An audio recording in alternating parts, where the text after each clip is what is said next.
আসসালামু আলাইকুম, this is jasmine ইমা ফ্রম সময়ের গল্প। সবাইকে আমার নতুন আরও একটি টেকনিক্যাল ভিডিওতে স্বাগতম জানাচ্ছি এবং আমার চ্যানেলটিতে আপনাদের সবাইকে স্বাগতম জানাচ্ছি। যেহেতু ওয়াইটিতে এখন আমরা কিন্তু গুগল অ্যাডসেন্সের ভিতরে গিয়ে কিন্তু আগে যে রিপোর্টটা চেক করতে পেরেছি, আমাদের CTR, RPM, impression, daily earnings সব কিছু কিন্তু আমরা টোটালি চেক করতে পেরেছি, কিন্তু বিগত কিছুদিন যাবৎ কিন্তু সে আপডেট করার ফলে আমরা কোনো কিছুই সেখানে গিয়ে দেখতে পাচ্ছি না।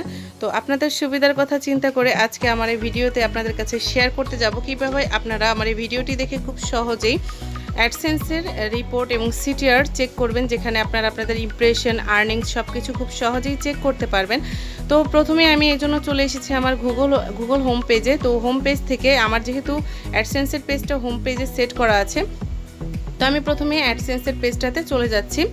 এখানে গিয়ে যদি আপনাদের সেট করা না থাকে আপনারা সেট করে নেবেন। তো একটু লোডিং হওয়ার পরে পেজটাতে চলে এসেছি, এরকম একটা পেজ চলে আসবে অ্যাডসেন্সের। যাদের অ্যাডসেন্স অ্যাকাউন্ট করা আছে তারা অবশ্যই পেজটার সাথে পরিচিত। এরপর আমি হাতের বামে যে আমার রিপোর্টসের অপশনটা আছে সেটাতে ক্লিক করব। করার পর এখানে দুটি অপশন আছে, বামে টুডে এবং লাস্ট 7 ডেজ। তো আমি এখানে লাস্ট 7 ডেজ এই অপশনটিতে ক্লিক করছি। অপশনটিতে ক্লিক করার পরে আপনারা দেখতে পারবেন নিচে আপনার এস্টিমেটেড টোটাল আর্নিংস এরকম একটি লেখা আসবে এবং এরকম কলমের মধ্যে একটি চিহ্ন দেওয়া থাকবে। এটাতে ক্লিক করার পর এখানে আপনার estimated earnings, page views, page RPM, impression CPM, CTR, active view, valuable, এগুলো সব কিন্তু অলরেডি টিক দেওয়া আছে। তো আপনাদের যদি না দেওয়া থাকে আপনারা টিক দিয়ে নেবেন। এরপর এই অপশনটিতে ক্লিক করবেন। এরপর নিচে চলে যাব টোটাল আর্নিংস। এরপর আর কোনো কিছু ক্লিক করার প্রয়োজন নেই।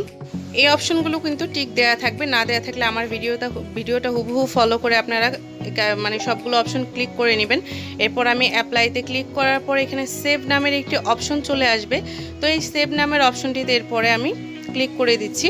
ক্লিক করার পর এখানে আপনার সেভ রিপোর্ট, মানে আপনি কি নামে রিপোর্টটিকে সেভ করতে চান। তো আমি এখানে সেভ করে নিচ্ছি মাই 7 ডেজ রিপোর্ট, অথবা আপনি চাইলে 7 ডেজ রিপোর্ট হিসেবেও সেভ করে নিতে পারবেন।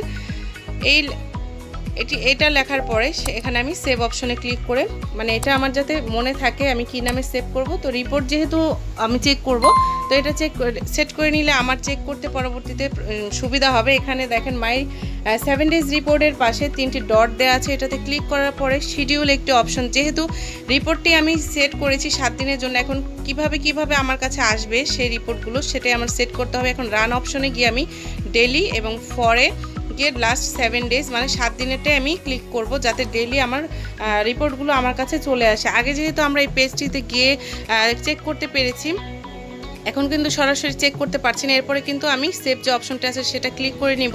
ক্লিক করার পর আপনার সব ইনফরমেশনগুলো সেভ হয়ে গিয়েছে। আপনি রিপোর্টটা কিভাবে চান, যেহেতু লাস্ট 7 দিনের রিপোর্ট আপনি ডেলি চাচ্ছেন তাদের কাছে, তো আগে যেহেতু মানে সরাসরি দেখা গিয়েছে, এখন কিন্তু সেটা দেখার কোনো অপশন নেই। তো এটা সেভ করার পরে আপনাদের কাছে একটা মেল চলে আসবে। মেলের মাধ্যমে কিন্তু প্রত্যেক দিনের রিপোর্ট এবং সিটিআর আপনারা চেক করতে পারবেন। তো ভিডিওটি ভালো লেগে থাকলে একটি লাইক, কমেন্ট, শেয়ার করবেন। Thank you.